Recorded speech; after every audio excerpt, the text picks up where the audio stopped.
Isaac Newton. ඔව්. මේ නම ඇහුන ගමන්ම ගොඩක් අයට මතක් වෙන්නේ ගහකින් ඇපල් ගෙඩියක් වැටෙන එකයි ගුරුත්වාකර්ෂණයයි. හැබැයි ඒ කතාවට එහා ගිය හරිම සංකීර්ණ එකිනෙකට පරස්පර දේවලින් පිරුණු මිනිසෙක් හිටියා. ඉතින් අද අපි මේ විග්‍රහයන් බලන්න යන්නේ ඒ පුරාවෘත්තයේ පිටිපස්සේ ඉන්න සැබෑම නිව්ටන් ගැන. හරි, අපි එහෙනම් මේ කතාව පටන් ගමු පොඩි ප්‍රශ්නයකින්. ඇත්තටම ප්‍රතිභාව කියන්නේ මොකක්ද? අපි අයිසැක් නිව්ටන්ව උදාහරණයකට අරගෙන මේක ටිකක් ගැඹුරට හිතලා බලමු. මොකද ඔහු නිකම්ම විද්‍යාඥයෙක් නෙවෙයි. ඔහු අපි මේ ලෝකයේ දිහා බලන විදිහම සම්පූර්ණයෙන්ම වෙනස් කරපු කෙනෙක්.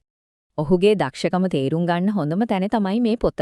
කෙටියෙන් කියනෝ නම් ප්‍රින්සිපියා 1687 දී පළවණු මේ කෘතිය විද්‍යා ඉතිහාසයේ වැදගත්ම පොත්වලින් එකක් විදියට තමයි සැලකින්නේ.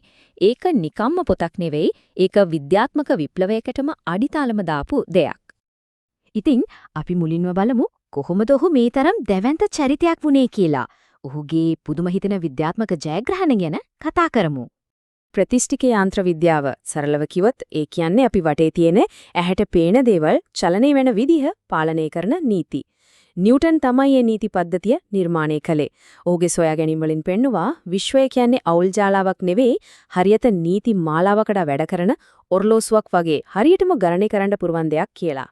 දැන් මෙතන තියෙන නියමම කාරණේ තමයි මේක. පොළොවට ඇපල් ගෙඩියක් වැටෙන එකයි අහසේ ග්‍රහලෝක ඉරවටේ යන එකයි මේ දෙකම පාලනය කරන්නේ එකම නීතියක් කියලා ඔහු පෙන්නවා. ඒ කියන්නේ පොළොවේ අහසේ කියලා නීති දෙකක් නෑ, මුළු විශ්වයටම තියෙන එකම නීතිමාලාවක්. හැබැයි නිව්ටන්ගේ කතාව ගුරුත්වාකර්ෂණයෙන් විතරක් ඉවර වෙන්නේ නැහැ. ඔහුගේ බුද්ධිය ඊට වඩා කොච්චරවත් එහාට ගියපු එකක්.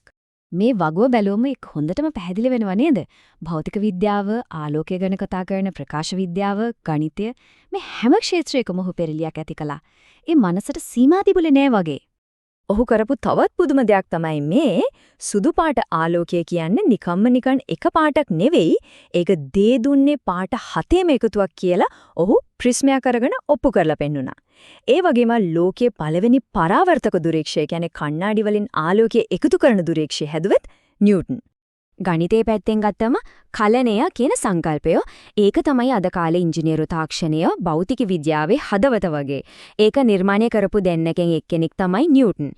ඉතින් ඔහුගේ ගණිතමය දැනුමත් අනිත් සොයා ගැනීම වගේම පුදුම සහගතයි.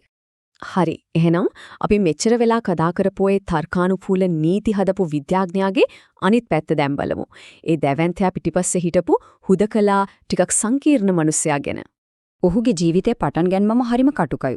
ඉපදින්නත් කලින් තාත්තා නැති වෙනවා. අවුරුදු 3ේදී අම්මා යාව ආච්චිට බාර දීලා වෙන විවාහයක් කරගෙන යනවා. මේ වගේ දේවල් තමයි ඔහුගේ හුදකලා ටිකක් සැකෙන් බලන ගතිගුණ වලට හේතු වුනේ.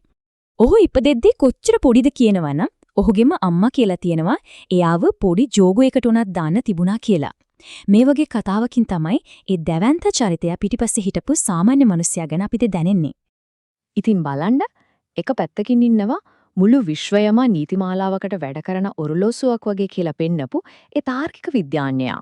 හැබැයි අනිත් පැත්තෙන් ඒ මිනිස්සයමයි සාමාන්‍ය ලෝහ රත්තරන් කරන්න පුළුවන් කියලා හිතාගෙන ඇල්කෙමි වගේ গুপ্ত දේවන් පස්සේ අවුරුදු ගාණක් ගියේ. ඒ විතරක් නෙවෙයි ආගමේ මූලික ඉගැන්වීම් පවා රහසින් ප්‍රතික්ෂේප කරපු කෙනෙක්. හරිම පුදුම පරස්පරයක්. හරි, දැන් අපි යමු ඔහුගේ ජීවිතයේ අන්තිම කාලෙට. මේ සංකීර්ණ මිනිසයා සමාජයේ ඉහළට ගිහින් රටටම බලපෑමක් කරපු විදිය බලමු. ගොඩක් අය දන්නේ නැහැ නිව්ටන් විද්‍යාගාරයට විතරක් කොටුවන කෙනෙක් නෙවෙයි කියලා. ඔහු අවුරුදු ගාණක් රාජකීය මුදලච්චු ගහන ආයතනයේ ප්‍රධානියා විදිහට වැඩ කළා. ඒක ඒ කාලේ තිබුණේ හරිම බලවත් අනතුරක්.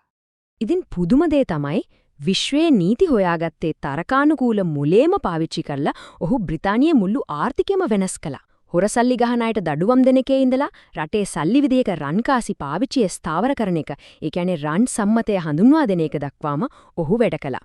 දැන් අපි එකපාරටම මෑත කාලෙට එමු අවුරුදු 2005. මේ අවුරුද්ද වැදගත් වෙන්නේ විශේෂ සමීක්ෂණයක් නිසා. මේක බලන්න 2005 දී රාජකීය සංගමය කරපු සමීක්ෂණයකින් මිනිස්සුන්ගෙන් ඇහුවා විද්‍යාවට වැඩිම බලපෑමක් කළේ නිව්ටන්ද අයින්ස්ටයින්ද කියලා. පුදුමයකට වගේ බහුතරයක් දෙනා තෝරගෙන තියන්නේ අයින්ස්ටයින්ව නෙවෙයි නිව්ටන්ව. ඒකෙන්ම තේරෙනවා සියවස් 3කට පස්සෙත් ඔහුගේ නම කොච්චර බලවත්ද කියලා.